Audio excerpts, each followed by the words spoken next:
All right, this is Lexi Close with Build It Up East Tennessee, and today I'm going to be talking all about planting.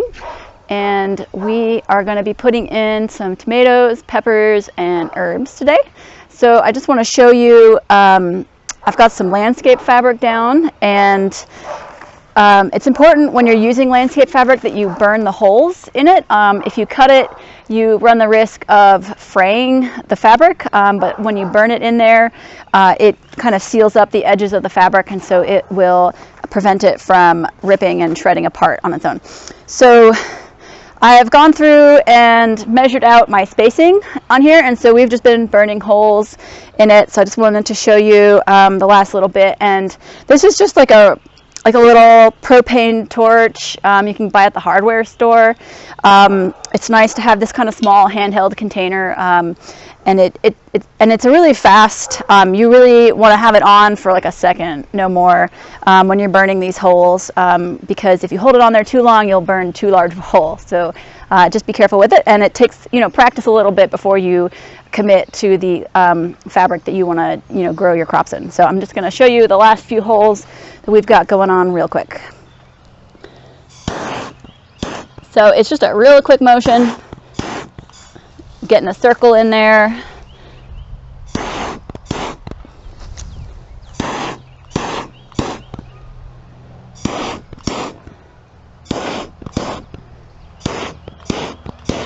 So we've got all our holes burned in the landscape fabric, and now it's time to put our fertilizer in. And I like to just put fertilizer in the planting holes rather than sprinkling it all over the whole bed, because I think when you sprinkle it all over the whole bed, you run the risk of fertilizing your weeds also. So this is really just getting nutrients right to your plants, or to the plants that you want to get them. So this is Harmony fertilizer. It's a type of organic fertilizer that I really like. It's an affordable price for a 50-pound bag of fertilizer.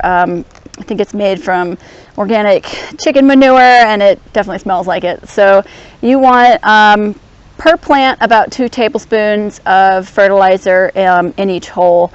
If you're doing seeds, you want to do about 2 tablespoons per row foot that you're planting with seeds. But we can talk a little bit more about that when we plant seeds. But for plants, you really just want to get this is an 1/8 of a cup measuring cup, so that's really easy, just 2 tablespoons.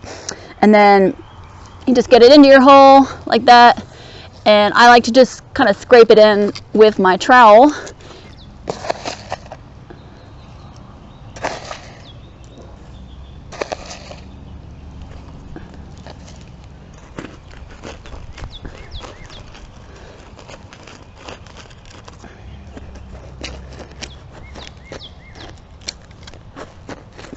I do all this before, I do all this at once for all these holes. We'll get fertilizer in, and then we'll go through and put our plants in after all the fertilizer's in. All right, so we've got our tomatoes, or our plants, in our plastic cells here, and I just want to talk a little bit about what you're aiming for when you're planting. So with most plants, when you're going to put them in the ground, you want to really get the soil of your level with the base of the plant. Normally you don't want to bury most plants. You want to really just kind of line this up with the top of the soil in your garden.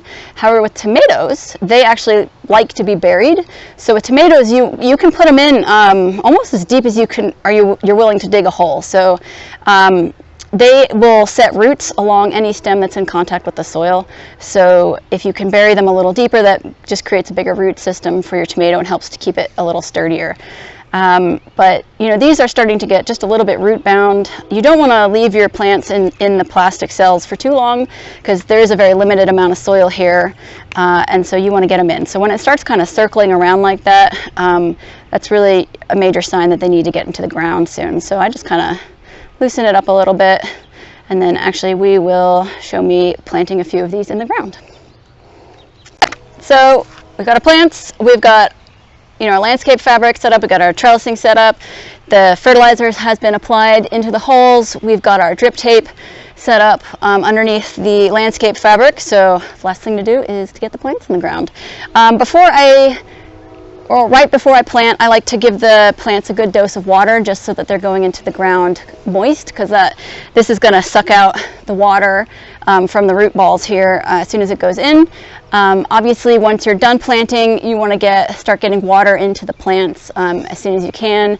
And then you're going to want to water probably every day for the first week or so, and then gradually taper off till you're just watering 2 or 3 times a week with the plants. But as they're getting established, you really want to hit them with a good dose of water every day, just to help them to transition from the plastic, controlled greenhouse environment to outdoors.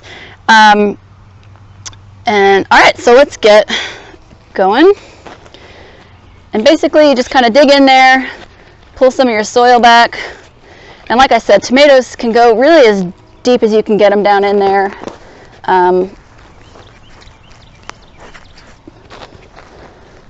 And so you pat the soil around, tuck it in, and there you go. So we'll do this a couple more times.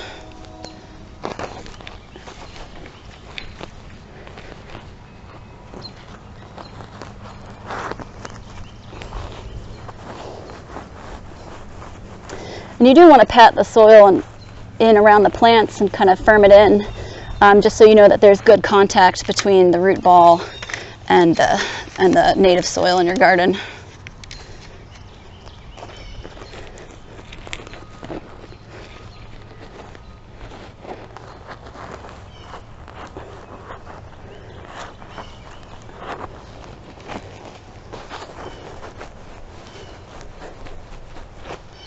All right, that's it for the video.